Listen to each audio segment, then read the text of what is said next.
ಆಷಾಢ ಮಾಸಕ್ಕೆ ಚಾಮುಂಡಿ ಬೆಟ್ಟದಲ್ಲಿ ಭದ್ರತಾ ಸಜ್ಜು. ಭಕ್ತರಿಗೆ ಜನಸ್ನೇಹಿ ವ್ಯವಸ್ಥೆಗೆ ಪೊಲೀಸ್ ಆಯುಕ್ತೆ ಸೀಮಾ ಲಾಟ್ಕರ್ ಸೂಚನೆ. ಹಿರಿಯ ಅಧಿಕಾರಿಗಳೊಂದಿಗೆ ಮಹತ್ವದ ಸಭೆ, ಬಂದೋಬಸ್ತ್, ಸಂಚಾರ ಹಾಗೂ ವಾಹನ ನಿಲ್ದಾಣ ವ್ಯವಸ್ಥೆ ಪರಿಶೀಲನೆ. ಆಷಾಢ ಮಾಸದ ಹಿನ್ನೆಲೆಯಲ್ಲಿ ಚಾಮುಂಡೇಶ್ವರಿ ದೇವಿಯ ದರ್ಶನಕ್ಕೆ ಆಗಮಿಸುವ ಲಕ್ಷಾಂತರ ಭಕ್ತರಿಗೆ ಸುರಕ್ಷಿತ ಹಾಗೂ ಸುಗಮ ವ್ಯವಸ್ಥೆ ಕಲ್ಪಿಸುವ ಉದ್ದೇಶದಿಂದ ಮೈಸೂರು ನಗರ ಪೊಲೀಸ್ ಆಯುಕ್ತರಾದ ಶ್ರೀಮತಿ ಸೀಮಾ ಲಾಟ್ಕರ್ ಐಪಿಎಸ್ ಹಿರಿಯ ಪೊಲೀಸ್ ಅಧಿಕಾರಿಗಳೊಂದಿಗೆ ಮಹತ್ವದ ಸಭೆ ನಡೆಸಿದರು. ಚಾಮುಂಡಿ ಬೆಟ್ಟ ಮೆಟ್ಟಿಲುಗಳ ತಳಭಾಗ ಹಾಗೂ ಲಲಿತ ಮಹಲ್ ಮೈದಾನದಲ್ಲಿರುವ ವಾಹನ ನಿಲ್ದಾಣಗಳಲ್ಲಿ ಕೈಗೊಳ್ಳಬೇಕಾದ ಪೊಲೀಸ್ ಬಂದೋಬಸ್ತ್, ಸಂಚಾರ ನಿಯಂತ್ರಣ, ಜನಸಂದಣಿ ನಿರ್ವಹಣೆ ಹಾಗೂ ಸಾರ್ವಜನಿಕರಿಗೆ ಅನುಕೂಲವಾಗುವ ಜನಸ್ನೇಹಿ ವ್ಯವಸ್ಥೆಗಳ ಕುರಿತು ಸಭೆಯಲ್ಲಿ ಸವಿಸ್ತಾರವಾಗಿ ಚರ್ಚಿಸಲಾಯಿತು.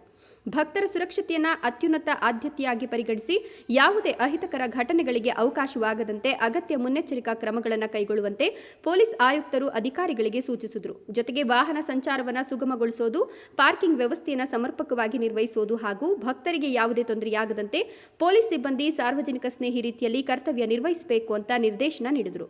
ಸಭೆಯಲ್ಲಿ ನಗರದ ಎಲ್ಲ ವಿಭಾಗಗಳ ಡಿಸಿಪಿಗಳು, ಹಿರಿಯ ಪೊಲೀಸ್ ಅಧಿಕಾರಿಗಳು ಹಾಗೂ ಪೊಲೀಸ್ ನಿರೀಕ್ಷಕರು ಉಪಸ್ಥಿತರಿದ್ದು ಆಷಾಢ ಮಾಸದ ಅವಧಿಯಲ್ಲಿ ಭದ್ರತೆ, ಸಂಚಾರ ನಿಯಂತ್ರಣ ಮತ್ತು ಸಾರ್ವಜನಿಕ ಸೇವೆಯನ್ನು ಮತ್ತಷ್ಟು ಪರಿಣಾಮಕಾರಿಯಾಗಿ ನಿರ್ವಹಿಸಲು ಅಗತ್ಯ ಕಾರ್ಯಯೋಜನೆ ರೂಪಿಸಲಾಗಿದೆ.